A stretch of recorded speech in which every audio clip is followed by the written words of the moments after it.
Praise the lord.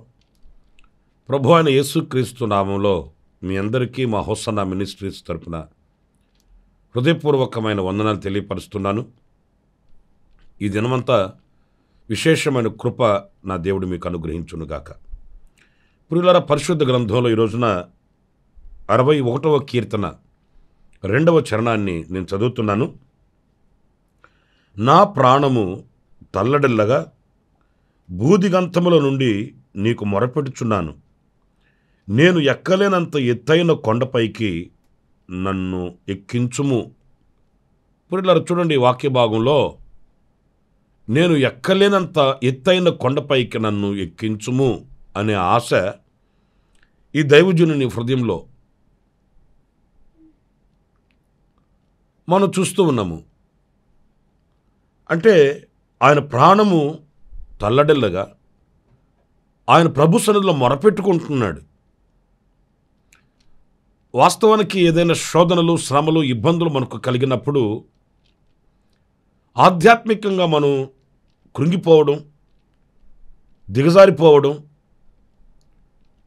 అనర్థాలని ఆలోచించుకోవడం ఇలాంటివి సర్వసాధారణంగా జరుగుతూ ఉంటాయి. ఈ శోధనలు, వేదనలు, బాధలు ఇలాంటివి కలిగినప్పుడు విశ్వాసమందు కూడా పట్టు కోల్పోతూ ఉంటాము.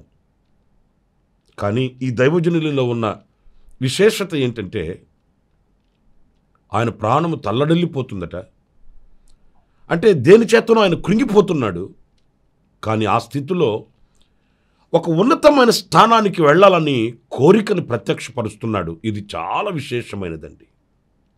ఎందుకంటే మనుషులుగా కొన్ని అనుభవాలు మనం భరించలేము, మనం సహించలేము. వాటిని ఎదుర్కొనే శక్తిని మనం కోల్పోతూ ఉంటాము. కానీ ఆ స్థితిలో కూడా బలాన్ని పొందుకొని, కృపను అందుకొని ఇంకాస్త నేను ఉన్నత స్థితికి వెళ్ళాలి, ఎత్తైన కొండను నేను చేరుకోవాలన్న కాంక్ష కలిగి ఉండడం నిజంగా ఇది చెప్పుకోదగిన విషయం అండి. ఉన్న స్థితిలో నుంచి దిగజారిపోయే వాళ్ళని చూస్తున్నాం. కానీ మరి తల్లడిల్లిపోయే అంత అనుభవాలలో కూడా ఆ ఉన్న స్థితిలో నుంచి పైకి వెళ్ళడం, ఉన్నతంగా ఎదగడం మన పితరుల యొక్క జీవిత అనుభవాలలో ఎన్నో శ్రేష్టమైన విషయాలు మనం నేర్చుకుంటామండి. వాళ్ళు పుటమ వేయబడుతున్నప్పుడు అగ్నిలో, శోధనల చేత పరీక్షింపబడుతున్నప్పుడు వాళ్ళు ఆ శోధనల వైపు, శ్రమల వైపు, వాళ్ళకి ఎదురైన అగ్ని వైపు వాళ్ళు చూడలేదు. కానీ వాళ్ళు ఉన్నతమైన ఆధ్యాత్మికమైన స్థితిని వాళ్ళు అనుభవిస్తూ వచ్చారండి. ఈ రోజున నా ప్రియమైన సహోదరులరా, ఈ ఆత్మీయ పోరాటంలో, విశ్వాస యాత్రలో కొనసాగించబడుతున్న మనము కూడా మానవ జీవితంలో ఎన్నో ఆటుపోట్లు వస్తాయి, ఎన్నో అవాంతరాలు, అభ్యంతరాలు కలుగుతాయి. కొన్ని మన మనసును వేధించే శోధనలు మన మనసుని కృంగదీస్తాయి. కానీ ఆ స్థితిలో మన బలహీనులమై ఆధ్యాత్మికంగా కృంగిపోకూడదు. కానీ ఆధ్యాత్మికంగా ఒక నూతనమైన బలాన్ని మనం పొందుకోవాలి. ఉన్నతమైన ఆధ్యాత్మికమైన స్థితి కొరకు ప్రార్థన చేసి ఆ శిఖరానికి ఎక్కగలిగిన ఉన్నతమైన బలాన్ని మనం పొందుకొనవలసి ఉంటుందండి. చూడండి, ఎక్కలేనంత ఎత్తైన కొండకు నన్ను ఎక్కించమంటున్నాడు. ఆ అనుభవాలు ఎలా ఉంటాయంటే, ఒకరోజు యేసుక్రీస్తు పేతురును, యాకోబును, అతని సహోదరుడైన యోహానును వెంటబెట్టుకొని యేసుక్రీస్తు ఒక ఎత్తైన పర్వతం మీదకి తీసుకుని వెళ్ళాడండి వాళ్ళని. మీరు ఈ మాటల్ని మత్తయి సువార్త 17వ అధ్యాయం మొదటి వాక్యాల్లో మీరు చూస్తారండి. 6 దినములైన తర్వాత యేసు పేతురును, యాకోబును, అతని సహోదరుడైన యోహానును వెంటబెట్టుకొని ఎత్తైన ఒక కొండ మీదకి ఏకాంతముగా పోయి, ఎత్తైన ఒక కొండ మీదకి వారిని తీసుకొని ఏకాంతంగా ఆయన వెళ్ళిపోయాడట. ఎందుకంటే ఆయనకి ఎదురవుతున్న పరిస్థితులు అలా ఉన్నాయి. ఆయన ఎదుట ఉన్న బృహత్తరమైన కార్యం అలా ఉంది. ఆయన భుజస్కంధాల మీద ఉన్న భారం అంత గొప్పది. ప్రియులారా, ఆ పరిస్థితుల్లో ఆయన ఒక ఎత్తైన పర్వతం మీదకి ఏకాంతంగా ఆయన వెళ్ళిపోయాడట. నేను యెరూషలేముకి వెళ్ళినప్పుడు ఇంచుమించు 4 సార్లు నేను వెళ్ళాను. ఆయన ఏకాంతంగా గడిపిన కొండల మీదకి వెళ్ళినప్పుడు చూసినప్పుడు ఆశ్చర్యం కలుగుతుందండి. ఈనాడు వెహికల్స్లో ఆ ప్రాంతానికి తీసుకుని వెళ్తారు. ఆ వెళ్ళేటప్పుడు వెహికల్స్ కూడా చాలా కష్టతరంగా వెళుతాయండి. కానీ ఆయన కాలినడకన ఎక్కి వెళ్ళాడట. నాకు ఆశ్చర్యం అనిపించింది. ప్రార్థన చేసుకోవడానికి, ఏకాంతంగా గడపడానికి ఇంత ఎత్తైన కొండను ఎక్కి రావాల్సి వచ్చిందా, అంత అవసరమా అని అనుకుంటే అది ఆధ్యాత్మికమైనటువంటి శక్తిని పొందుకున్న వారికి తెలుస్తుందండి. ఇక లోకానికి, లోక కార్యకలాపాలకి, లోక సంబంధమైన విషయాలకి నాకు ఇక సంబంధం లేదు అన్నట్లుగా దేవునితో ప్రశాంతంగా ఏకాంతంగా గడిపే ఒక ఉన్నతమైన అనుభవం అండి. ఇక్కడ మీకు ఇంకో మాట కూడా చెప్తాను. అక్కడికి వెళ్ళి ఆయన ప్రశాంతంగా నిద్రపోలేదు.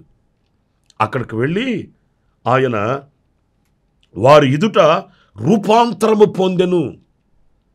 ఆయన ముఖము సూర్యుని వలె ప్రకాశించెను. ఆయన వస్త్రములు వెలుగు వలె తెల్లనివాయను.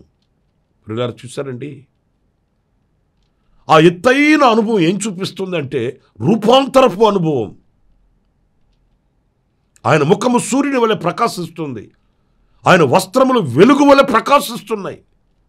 ఆ ఎత్తైన కొండ మీద జరిగే ఆ మార్పు ఏంటి అనంటే ఆ రూపాంతరపు అనుభవాలలో మనం ప్రత్యక్షమవ్వడం. నిజమే, మనం ఎక్కి వెళ్ళే కొద్దీ, ఉన్నతమైన స్థితిలో నిలిచే కొద్దీ ఆ ప్రకాశాన్ని మనం పొందుకోగలుగుతామండి. ఆ వెలుగు సంబంధమైన జీవితాన్ని మనం ప్రత్యక్షపరచగలుగుతామండి. ఆ సూర్యుని వలె ప్రకాశించుచున్న అనుభవాల్ని మనం అనేకులకు ప్రత్యక్షపరచగలుగుతామండి. ఎప్పుడు అనంటే ఆ ఎత్తైన అనుభవానికి ఎక్కి వెళుతున్నప్పుడు. కానీ ఈ రోజున ఆ దిగిపోతున్న అనుభవాలలో మనకున్న ప్రభావము, మనకున్న ప్రత్యక్షత, మనకున్న ప్రసన్నత అన్ని కోల్పోవలసి వస్తుంది. ప్రియులారా, చూడండి, ఆయన శిష్యులను వెంటబెట్టుకుని అక్కడికి వెళ్ళి ఆయన రూపాంతరము చెంది ఆయనగా కాకుండా ఆయన ఒక మహిమాన్వితునిగా అక్కడ ప్రత్యక్షమయ్యాడు. అందుకే కాబోలు ఈ దావీదు నన్ను ఎత్తైన కొండకు ఎక్కించమని కోరుకున్నాడు. ఎన్నో శోధనలు, ఎన్నో బాధలు మనకు ఉన్నప్పటికీ కూడా ఆ ఆధ్యాత్మికమైనటువంటి ఉన్నత స్థితిని మనం కోరుకుంటే ఆ ప్రకాశమానమైన జీవితం మనకు కలుగుతుంది.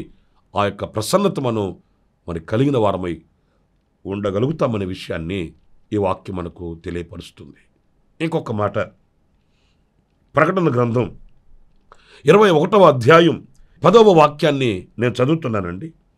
ఆత్మవశుడనై ఉన్న నన్ను ఎత్తైన గొప్ప పర్వతం మీదకి కొనిపోయి యెరూషలేము అను పరిశుద్ధ పట్టణము దేవుని మహిమగలదై పరలోకమందున్న దేవుని యొద్ద నుండి దిగివచ్చుట నాకు చూపెను. చూడండి, వాక్య భాగంలో ఆత్మవశుడై ఉన్న ఆయన్ని ఒక ఎత్తైన గొప్ప పర్వతం మీదకి తీసుకుని వెళ్ళాడంట. ఈ ఎత్తైన గొప్ప పర్వతం మీదకి తీసుకుని వెళ్ళినందువలన అతను చూసిన దర్శనం ఎలాంటిది అనంటే దిగివచ్చుచున్న పరిశుద్ధ పట్టణం. ఇది పరలోక రాజ్యమును గురించిన ఒక దర్శనం అండి. పిల్లలు, ఎప్పుడైతే మనం ఆ ఉన్నతమైనటువంటి పర్వతపు అనుభవానికి వెళ్ళగలుగుతామో, ఎప్పుడైతే ఆ ఉన్నతమైన శిఖరానికి మనం చేరుకోగలుగుతామో, ఆనాడు పరలోక రాజ్యమును గురించిన ఒక మంచి దర్శనం మనకు ఉంటుందండి.